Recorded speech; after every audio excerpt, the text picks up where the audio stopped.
안녕하십니까. 국내 최초 별자리 정보방송, 듣다 보면 묘하게 들어맞는 방송 천문TV 별자리 정보의 야만 자메이카입니다. 머리 염색을 좀 했는데 잘 나왔는지 모르겠네요. 자, 오늘의 컨텐츠는 썸네일에 나와 있듯이 별자리를 점이라고 철석같이 믿고 있는 여러분들에게 좀 전해드리고 싶은 말씀이 있어서 컨텐츠를 국내 최초 별자리 예보방송, 듣다 보면 묘하게 들어맞는 방송. 비가든 살든 구독다시 별자리 방송. 천문TV 좋아요, 구독 부탁해요. 뭐 믿거나 말거나 하지만 일단 이렇게 한번 좀 말씀을 드려볼게요. 인간이 이제 태초에 지구 게임에 이렇게 접속을 했을 때, 그러니까 우리 모두가 원시인일 때 우가 일단은 생존을 해야 되지 않겠습니까? 우리가? 그래서 뭐 신화 어딘가에서는 이제 인간이 뭐 불을 사용하게 되고 등등등의 이제 여러 가지 이야기들이 좀 이제 전해지는데요. 기본적으로는 이런 거 어쨌든 인간이 생존을 하려면 뭘 음식물을 섭취할 수밖에 없는 구조로 되어 있잖아요. 그래서 이제 인생 자체가 기본적으로는 고행, 고난 뭐 이런 것에 이제 연속이다. 이런 얘기들은 철학적인 관점에서도 이제 많이 이야기도 하고, 뭐 부처 형님께서도 인생은 고다 이런 말씀도 많이 하시고 그러는데, 그냥 아주 오래전에 그냥 사람들이 뭔가를 잡아먹거나 아니면 풀을 뜯어먹거나 이럴 때 뭘 잘못 먹으면 그냥 저 세상으로 깨꼬닥하고 가잖아요. 그랬을 때 이걸 먹으면 생존할 수 있다더라, 이걸 먹으면 크게 잘못되는구나 등등등의 정보를 끊임없이 축적해 와서 지금의 세상에 이르렀다라는 논리가 성립이 되지 않겠습니까? 그러한 기준에서 봤을 때 어스트롤러지, 그러니까 별자리 심리 천문학은 대략 역사가 한 5,000년 정도는 된다라고 이제 저는 배웠거든요. 예수님의 탄생도 별이 떨어지는 걸 보고 이렇게 따라갔던 뭐 동방 박사라든지, 우리가 뭐 드라마나 영화 같은 거 보면 하늘에서 이렇게 별이 훅 지나가고 뭐 이런 게 있으면 뭐 제왕이 태어난다든지 뭐 이런 것들, 아니면 뭐 삼국지에서 이제 누구지? 제갈공명, 우리 제갈공명 형님도 어떻게 보면은 어스트롤러지, 뭐 중국말로 하면 이제 주역이겠죠, 주역. 요쪽에 이제 통달을 하신 분이다. 저는 그렇게 생각을 하고 있고, 그러니까 결론적으로는 뭐냐면 어떤 우주가 천체가 어떻게 돌아가느냐에 따라서 인간들이 어떤 에너지를 가지고 이 게임에 참가하느냐, 이것이 바로 어스트롤러지, 별자리 관련된 이야기거든요. 그러니까 무엇이냐면 이것은 굉장히 오래된 통계학이면서 철학이면서 인문학, 황망하실 수 있지만 천체 물리학으로 봐도 저는 무방하다고 봅니다. 실제로 세턴, 그러니까 토성의 어떤 공전축이나 뭐 주피터, 목성의 공전축이나 이런 것, 태양의 어떤 흑점이 굉장히 활발하게 발동하는 그런 시기들이 있거든요.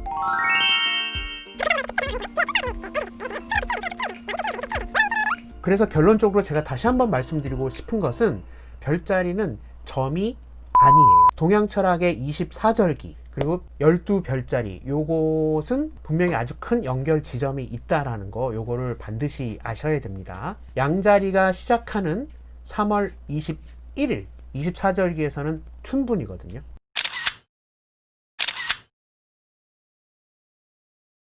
뭐 그 다음에 해가 가장 긴 하지, 해가 가장 짧은 동지, 뭐 요런 에너지들은 당연히 사자자리의 에너지, 그 다음에 염소자리의 에너지, 이런 식으로 우리는 저를 포함해서 모든 사람들이 태어난 달과 태어난 날, 그때가 바로 우리가 태어난 계절, 그러니까 바로 그때의 에너지를 타고났다, 그렇게 해석을 하시면 됩니다. 그리고 그 다음에 저 같은 경우는 이제 10월 26일생인데 10월 26일에 태어나서 10월 26일에 머무르고 있지 않잖아요. 그러니까 전 태어났지만 한 달 지나면 11월 달도 경험하고 그 다음에 12월 달도 경험하고 쭉쭉쭉쭉 돌다 보면은 한 바퀴를 다 돌면 그걸 뭐라고 하죠? 한 살 먹었다고 하죠. 그리고 또 똑같이 내 생일 다음이 지나가면 또 11월 달을 경험하고 12월 달을 경험하고 1월, 2월, 3월, 4월, 5월. 그때의 그 계절의 어떤 감정들, 이런 것들을 고스란히 느낀다. 하지만 기본적인 내가 타고난 성향 자체는 10월 26일, 그러니까 정갈자리의 어떤 통찰력, 심오함, 어떤 상황 자체를 깊게 들여다보고 싶은 어떤 그 내면, 이런 것들을 타고 태어났다, 이렇게 좀 이해를 하시면 될 것 같아요. 다시 한번 정리를 좀 해보자면 우리의 무고한 역사는 끊임없는 그 행, 그러니까 어떻게 보면은 시행착오죠. 그러한 정보들이 축적되고 그리고 나서 거기에서 이것을 해도 되는지 하면 안 되는지에 대한 이 혹독한 결과물로 우리가 지금 누리면서 살고 있다. 그리고 좀 더 나아가서 얘기를 하자면 물고기 자리인 스티브 잡스가 개발한 바로 이 촬영을 하고 있는 스마트폰, 이거 여러분들한테 삿대질한 게 아닙니다. 죄송합니다. 여튼 저는 개인적으로 이 스마트폰을 그냥 인간한테는 이제는 하나의 장기라고 생각해요. 스마트폰이 없으면 정말 모든 사람들이 뭔가 할 수가 없는 그런 세상이 돼버렸잖아요. 그런데 이게 바로 물병자리 시대의 어떤 초석이었단 말이죠. 제가 생각을 했을 때는. 저 말고도 많은 어스트롤러저 분들이 그렇게 생각을 할 거고, 어스트롤러저, 그러니까 뭐 별자리 해석가가 아니더라도 많은 사람들이 스마트폰의 출현 자체를 굉장히 의미 있게 해석을 할 거라고 저는 생각을 합니다. 그러한 통계학, 아시는 분들은 다 아시겠지만 인간에 대한 어떤 연구는 이미 한 4-5천 년 전에 다 끝났어요. 메시아라고 불리우는 그 4대 성인, 예수님, 부처님, 그 다음에 공자님, 소크라테스, 이런 분들도 태어났던 시기가 다 엇비슷하거든요. 그냥 아주 간단하게 인간들이 너무 헤매이고 살고 있으니까 저쪽에 계신 어떤 위대하신 분께서 말 그대로 스피커, 그 메시아 분들을 좀 내려보냈다, 이렇게 그냥 이해를 하시는 게 편할 것 같습니다. 그분들이 아니었어도 분명히 그 누군가가 아까 말씀드렸던 이 수많은 시행착오들, 인간이 태어나서 살아갈 때 어떻게 살면 속상하지 않고 즐겁게 재미있게 살 수 있느냐에 대해서 깊이 연구한 것들, 그런 게 바로 철학이 아닌가 저는 그렇게 생각을 하거든요. 철학 뭐 그렇게 어려운 게 아닙니다. 그리고 그 철학을 말이 되게끔 증명해내는 게 바로 과학이라고 저는 생각을 하거든요. 형이상학적인 것과 형이하학적인 것은 분명히 연관이 있죠.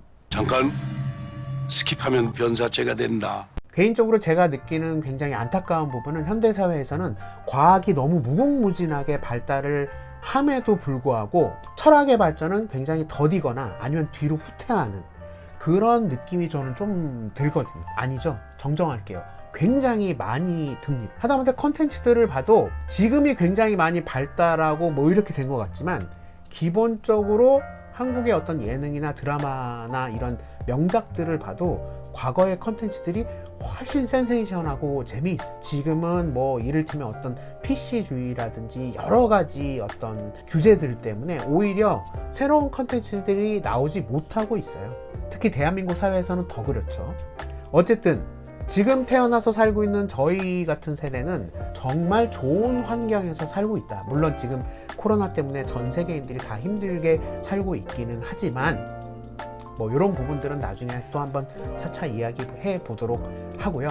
제발 부탁건대 별자리를 점이라고 치부하는 이런 우매하고 멍청한 발언들은 하지 않으셨으면 좋겠습니다. 그냥 아주 간단하게 인간이 지구 게임에 접속하면서부터 가장 오래 축적해온 통계학, 그리고 철학, 인문학이다, 이렇게 생각을 하시면 좋을 것 같습니다. 오늘도 컨텐츠 재미있게 시청을 해주셨다면 구독, 그리고 좋아요, 알람 해주시고요. 저는 다음 컨텐츠로 다시 한번 돌아올게요. 여러분, 빠이.